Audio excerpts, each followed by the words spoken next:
Hello friends, welcome back to the channel. दोस्तों, इस video के अंदर वोडाफोन आइडिया के ऊपर हम बातचीत करेंगे, लेकिन उससे पहले आप लोगों से रिक्वेस्ट करना चाहूँगा, अगर आप चैनल को फर्स्ट टाइम देख रहे हैं सब्सक्राइब कर लीजिए और बेल आइकन को जरूर सेट कर लीजिएगा। दोस्तों, वोडाफोन आइडिया के अंदर हम बात करेंगे कि वोडाफोन आइडिया का मैनेजमेंट आखिर इतना लेजीनेस क्यों दिखा रहा है। इसके ऊपर देखिए, अलग अलग लोगों के अलग अलग पॉइंट ऑफ व्यू हो सकते हैं, लेकिन मेरा जो पॉइंट ऑफ व्यू है, जो आपको हो सकता है अच्छा लगे, हो सकता है ना अच्छा लगे, I don't know about that. लेकिन जो मेरा पॉइंट ऑफ व्यू है मैं वो डिस्कस करना चाहता हूँ, जो मुझे लगता है वो डिस्कस करना चाहता हूँ। लेकिन अगर उससे पहले देखें तो आज के ट्रेडिंग सेशन में मंडे के दिन 6.15 के ऊपर बंद हुआ। 6.10 से 6.30 के पूरे इंट्राडे में स्विंग किया। और अगर आप एनएससी पे वॉल्यूम देखें तो 37.6 ये मिलियन यानी 3 करोड़ 76 लाख समथिंग के आसपास ट्रेड हुआ। अगर हम दोस्तों वोडाफोन आइडिया के मैनेजमेंट की बात करें तो देखिए दोस्तों, इस कंपनी के मैनेजमेंट को बहुत ही ज़्यादा सेंसिटिव होना चाहिए अपने इन्वेस्टर्स के अबाउट। लेकिन क्या करें, उनके सामने ऐसा चैलेंज है, इतना बड़ा चैलेंज है कि इस चैलेंज को टैकल करना बहुत मुश्किल है।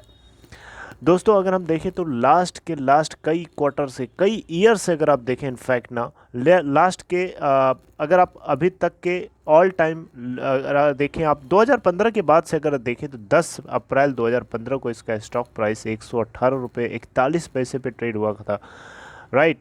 और आज की डेट में आप देखें, तब से लेकर के आज तक लगातार लुढ़कता लुढ़कता आप देखें यहाँ पे इस जोन में, अगर जो इस जोन में फंसा हुआ है, जो इस जोन में लेकर के शेयर फंसा हुआ है, इसमें उसका क्या होगा, उस इन्वेस्टर की क्या पोजीशन होगी आज की डेट में, अगर वो सरवाइव कर रहा होगा तो बहुत ही मुश्किल है इस चीज़ को बयां कर पाना।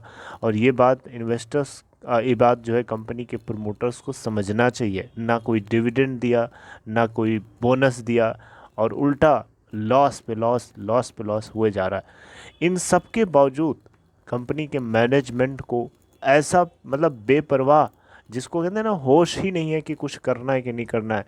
कंपनी के अंदर सरकार को 31% के आसपास की हिस्सेदारी भी दे दिया।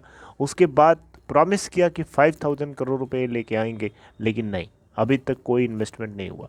तो दोस्तों, दिमाग में बहुत तरीके की बातें आती हैं, उन्हीं में से ये भी है कि क्या ऐसा प्रमोटर्स जानबूझ के कर रहे हैं। दोस्तों, मैं आपको बताऊं, एक साफ सीधी बात यह है कि प्रमोटर्स को एक बात बहुत अच्छे से पता है। कुमार मंगलम बिरला को ये बात पता है और निक रेड को भी पता है, दोनों को एक बात बहुत अच्छे से क्लियर कट पता है। वो ये है कि इस भारत सरकार, जो मौजूदा सरकार है, ये सरकार फ्रेंडली नहीं है। ये बिजनेस फ्रेंडली सरकार नहीं है। ये सरकार की गवर्नेंस में इनकी ये कंपनी कभी भी आगे नहीं बढ़ सकती है। ये बात कुमार मंगलम बिरला को बहुत अच्छे से पता है। इनफैक्ट हर बिजनेसमैन को ये बात पता है। और इसी सिचुएशन को देखते हुए इस कंपनी के मैनेजमेंट, इवन निक रेड को भी ये बात पता है। आपको पता होनी आज की डेट में वोडाफोन की क्या पोजीशन है। यूके में वोडाफोन आपको पता होना चाहिए, जैसे भारती एयरटेल का एक्सपीरियंस है उससे कहीं ज़्यादा पावरफुल है, उससे तगड़ा एक्सपीरियंस वोडाफोन का है। रिलायंस जियो तो कुछ भी नहीं है, राइट। तो अब इतना बड़ा एक्सपीरियंस रिच होने के बावजूद भी आप वोडाफोन आइडिया को नहीं संभाल पा रहे। तो इसके पीछे कारण ये है कि जो सर्कमस्टेंसेज है वो फेवरेबल नहीं है। अगर ये वही बात हो गई कि समुद्र के अंदर आप मिट्टी डाल करके सड़क बनाने की बात करने जैसी बात हो गई। आपको पता होना चाहिए कि अभी जो सिचुएशन है, सरकार पूरी तरीके से एक ही सरकार की तो पालतू कंपनी है। आपको पता है रिलायंस जियो, उसके अलावा सरकार किसको सपोर्ट करती है बताइए, किसी को सपोर्ट करती है? भारतीय एयरटेल बीच में है, न इधर का है न उधर का है, लेकिन चलता है। भारतीय एयरटेल ही चल रहा है, वो भी इसलिए चल रहा है on the cost of Vodafone idea.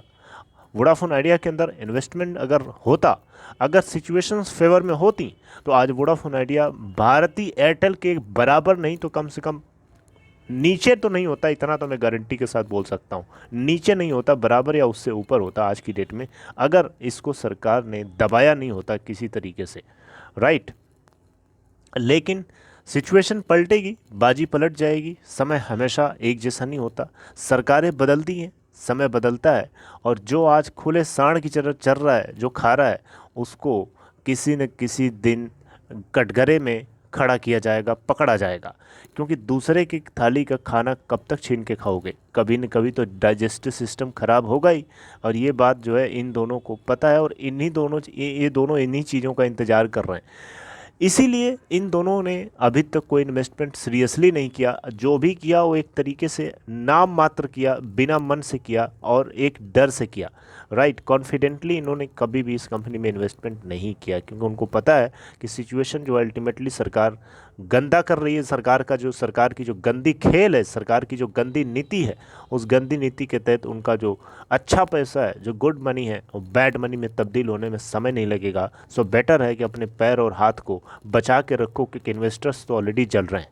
Investors की जलन की परवाह प्रोमोटर्स करके भी क्या कर सकते हैं, उनके हाथ में कुछ है ही नहीं, कुछ नहीं कर सकते। तो उनको ये बात बहुत अच्छे से पता है। इन्वेस्टर्स, आपको क्या लगता है ये इन्वेस्टर्स, क्या ये आपको क्या लगता है ये जल नहीं रहे? इन्वेस्टर्स की क्या हालत है इस सिचुएशन में? कितने इन्वेस्टर्स ने सुसाइड कर लिया होगा, इसके ऊपर क्या बात किया जाए? लेकिन इनको पता है ये बात बहुत अच्छे से, कितने लोगों ने लॉस अपना बुक करके इस कंपनी से दूर हो चुके हैं। आज इतना ह्यूज लॉस पोस्ट कर रही है कंपनी, और कंटिन्यूअस लॉस। सरकार को तो यहाँ चाहिए कि इस कंपनी को बचा करके कम से कम ज़िंदा रखो, ताकि कम से कम देश के अंदर जो बाकी लोग हैं, पब्लिक है, उनको प्रॉपर नेटवर्क सर्विसेज मिल सकें।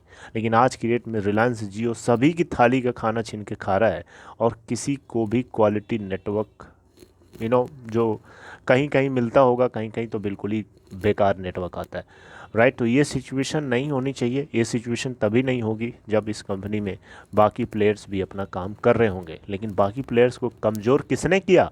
इसी जियो ने किया, और इसी सरकार ने इसको पूरी तरीके से सपोर्ट किया, क्योंकि ये वही सरकार है जिसको रिलायंस जियो यानी रिलायंस ग्रुप, मुकेश अंबानी का चैनल न्यूज़ 18 आपको पता होगा, पूरी तरीके से पॉइजन उगलता रहता है इस सरकार के फेवर के लिए। राइट, तो ये कहीं ना कहीं इनका नेक्सस से जो मिला हुआ है। मैं आज ओपनली इस बात को इस वीडियो के माध्यम से बोल रहा हूँ, क्योंकि ये बातें आप कब तक छुपा के रखोगे यार? आप आसपास देखो, कब तक अंधभक्त बने रहोगे? थोड़ा सा ओपन होके आकर आंखें खोल कर देखो कि क्या सिचुएशन, असलियत क्या है, सिचुएशन क्या चल रही है देश के अंदर। राइट, एक फेयर कंपटीशन होना चाहिए। बहुत लोग आर्ग्यू करेंगे कि वोडाफोन आइडिया ने बहुत लूटा है लोगों को, लेकिन क्या भारती एयरटेल ने नहीं लूटा है? क्या रिलायंस जियो ने नहीं लूटा है? बताइए, रिलायंस जियो कौन सा दूध की धुली है? क्या रिलायंस जियो आपको फ्री में नेटवर्क दे? क्या रिलायंस जियो नहीं लूट रही है? आज की डेट में बुरी तरीके से लूट रही है। आपको समझने में देर है, शायद आप समझ नहीं पा रहे हैं। राइट, मैं पॉलिटिकल होना नहीं चाहता, लेकिन सिचुएशन पूरी तरीके से पॉलिटिकल ही है, क्योंकि उसी का ये नतीजा है। आज की डेट में इस कंपनी लड़खड़ा रही है आपके सामने। राइट, तो इन्वेस्टर्स का, प्रमोटर्स का ना इन्वेस्ट करना अभी तक बहुत ही लेजीनेस दिखाना, ये कहीं ना कहीं इस बात को दर्शाता है कि जो गवर्नमेंट ऑफ इंडिया है इस कंपनी को लेके पूरी तरीके से न्यूट्रल नहीं है, पूरी तरीके से क्या बोलते हैं उसे, पॉजिटिवली सोचती नहीं है इसको लेकर के। इसको सरवाइव कराने की नहीं सोचती है, बल्कि वो रिलायंस जियो के फ़ायदे के लिए उसके कॉम्पिटिटर्स को ना मदद करने के लिए ही सोचती है। बाकी आपको क्या लगता है कमेंट बॉक्स में बताइएगा। मिलते हैं आपसे नेक्स्ट वीडियो के अंदर, तब तक अपना ध्यान रखिए। और हाँ, अगर आपको ये कंटेंट किसी तरीके से हर्ट किया हो तो मैं माफ़ी चाहूँगा। मैं किसी भी तरीके से पॉलिटिकल नहीं होना चाहता दोस्तों, लेकिन ये पूरी तरीके से पॉलिटिकल गेम का ही नतीजा है। ये इनडायरेक्ट पॉलिटिक्स का ही खिलवाड़ इस कंपनी के फ्यूचर्स के साथ, एम्प्लॉयज़ के साथ, इन्वेस्टर्स के साथ, इवन जो इसके सर्विसेज को लोग यूज़ कर रहे हैं उनके साथ एक खेल नहीं है तो क्या है।